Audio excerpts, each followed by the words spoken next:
Hello and welcome to my media museum. Today is part 18 or episode 18 of our mixed box 11 of 45 RPM vinyl records. And hopefully we're going to have a good time. That's like it says here on the label by the Easy Beats back in May of 1967. So, Silver Spotlight Series, clearly a reissue. The B-side still is another Easy Beats song. This one lists a chart position of number 18 in March of 67, Friday on My Mind. So I don't know the Easy Beats, and neither one of these titles sparks any bells for me or whistles for me. But it is a very nice looking reissue, really nice copy here. And yeah, this one doesn't have a chart position on the A side, but going to have a good time. All right. And these, we got 3 in a row. And these are a little bit later. These are 70s, I do believe. And Knock 3 Times on the Ceiling If You Want Me by Dawn. Notice, no Tony Orlando, just Dawn. They started out Dawn, and I don't know at what point or why it became Tony Orlando and Dawn. And even I've got some 45s where Tony Orlando is really big and Dawn's really small. So Dawn got played down over the years. Maybe the TV show might have had something to do with it. But Knock 2 Times definitely hit number 1. That was a number 1 hit, December of 1970. So the B-side, and I do believe this is an original. This isn't part of the reissues, all these reissues here. And the reason why I decided to show you these, I have 3 of these in a row. All 3 of them are early ones. All 3 of them are just Dawn with no Tony Orlando in the credits. And I find that interesting. Now, this one, the Knock 3 Times, I've got various copies of it, you know. B-side being a song called Home on this copy, which I do believe is an original print from when it was first released. I'm not going to say that all my copies of Knock 3 Times have that same B-side on it, because I'm not sure, but it would be interesting to go back and look at them and find out. But the next one we've got up is one called Candida. Candida would be my best guess on the pronunciation there. And supposedly that song hit number 8. Oh, excuse me, number 3. Hit number 3 in August of 1970. And Knock 3 Times was December of 1970. So this one's a little earlier than Knock 3 Times. So it's probably a song that I would recognize if I heard it. They probably played it on the show, and I used to watch Tony Orlando and Dawn. I watched all those back in the day when they were on, even Donnie and Marie, and even the Mandrell Sisters a little bit, I'll admit, because I wasn't in control of the remote. Well, there wasn't a remote. I was a remote, but I wasn't in control of what dial I was putting it on. I was doing what I was told, you know. B-side here is a song called Look At, and this time we know this is the B-side, and Candida being the A-side because of the notations I have with that sleeve. The last one here, at least from Dawn, that we have to look at, it's I Play and Sing, which they're telling me hit number 25 in 1971, April of 1971. So this would be the older one. This would be the third, with that Candida being the first one, Knock 3 Times being the second one, and I Play and Sing being the third one by dates for what we have here in front of us. But yeah, I always knew it as Tony Orlando and Dawn, you know, and Tie Yellow Ribbon Around the Old Oak Tree. I've got probably half a dozen or more copies of that on 45 as well. Knock 3 Times and Tie Yellow Ribbon. Those are the 2 that pop up all the time. This one, Get Out From Where We Are. I've never seen this one before. Don't know if I've ever heard it. The notations, you know, already having been discussed. They're not songs that I'm familiar with. Like I said, I do know those others extremely well because they got so much radio play when I was a kid, and they're still well-known songs. I don't listen to the radio anymore. I have enough of a collection and a media player, and I never ever listen to the radio anymore unless I'm forced to, whether it be at work or in a store or somewhere. But I listen to what I want to listen to when I want to listen to it, because I'm a spoiled old man with a heck of a music collection.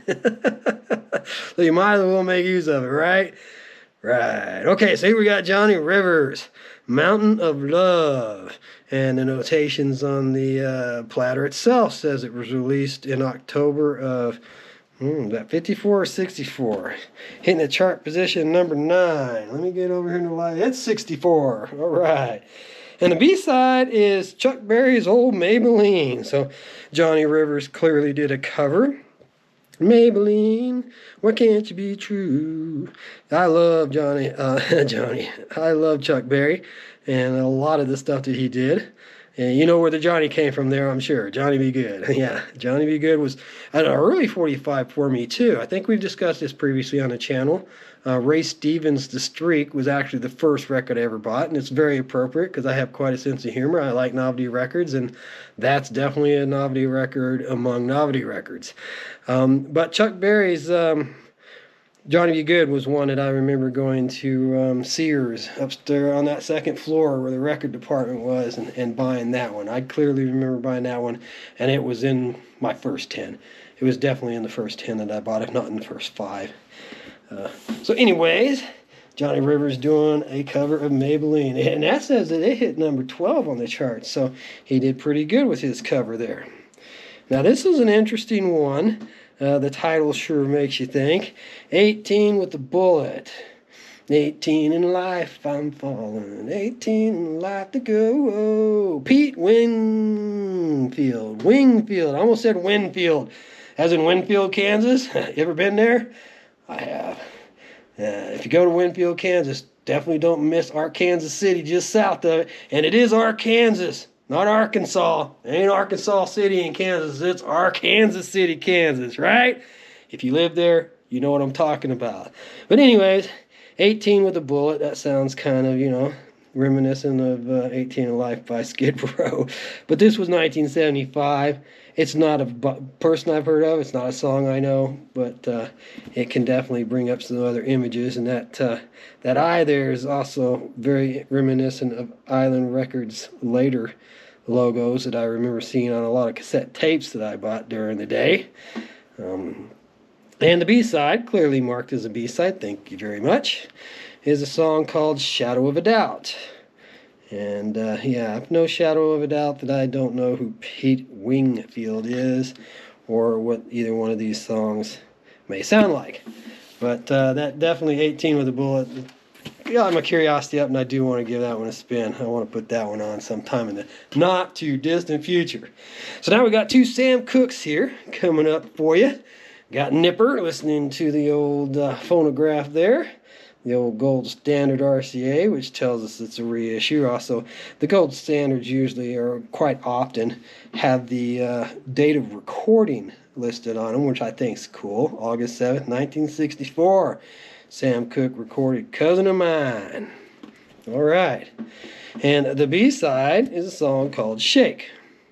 And that one was recorded November 16th, 1964, according to RCA, and I would think that they would know. But, this was kind of interesting because these two were in the box back to back. And Cousin of Mine, followed by Sam Cooke saying, "Send me some lovin', cuz." Send me some lovin'. Again, nothing against Sam. I just don't know these songs. I do know who Sam Cooke was. I remember you, and there's at least 1 or 2 of his songs that I know really well, and I just can't associate right at the moment. I don't want to give any more bad information out there, so I got to be a little more careful with my speculating out loud while we're doing this. But November 29th, 1962 on that one. So this one's actually older. Cousin of Mine was 64, and Send Me Some Love in 62, so I guess that wasn't consciously done that way. And the B-side of this one, Another Saturday Night. Saturday. Hey, February 28, 1963 for that one. So none of those Sam Cooke songs was I familiar with. Here's another band I have heard of, the Youngbloods.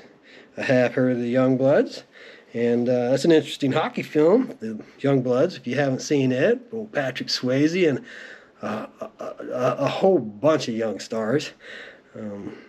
But yeah, Get Together being from the Best of the Youngbloods album. So that's interesting. You got to wonder, was this Get Together a new song on the Best of? Or did they just pull an old song and put it back as another single for the... I'm thinking it must have been a new song off of the Best of the Youngbloods, because they're telling us it was recorded August 29th, 1966. This is a gold standard reissue. You don't think that they would be doing that, referencing that album when they would be referencing the original album, right? One would think. It looks like he chose to write all over Nipper with his notes on this one. Kind of small, hard to see. I'm not even going to go there. So... B-side is at least another Youngblood song, Darkness, Darkness. Well, that one was recorded just sometime in 1968. Next up, we've got Tommy Boyce and Bobby Hart. And they did a song called I Wonder What She's Doing Tonight. Might know that one. I might have it confused with another one too, but I Wonder What She's Doing Tonight sure rings a bell for me. It might just be a line from another 70s pop song, but that hit number 8 in January of '68.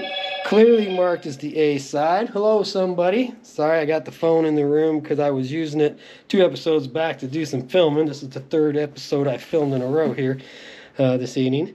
But that's a mono version too, 1968 mono version. On the memories, you'd think that they would have, redone it with the stereo version. But this could be one of those instances where the mono version is significantly different from the stereo version. Without knowing the actual history, I don't know. I don't even know who Tommy Boyce and Bobby Hart were, other than that clearly were artists that they wrote the songs. Gotta give them credit for that. Alice Long, you're still my favorite girlfriend. Well, which one? Was it Tommy or Bobby? Or was it both of them?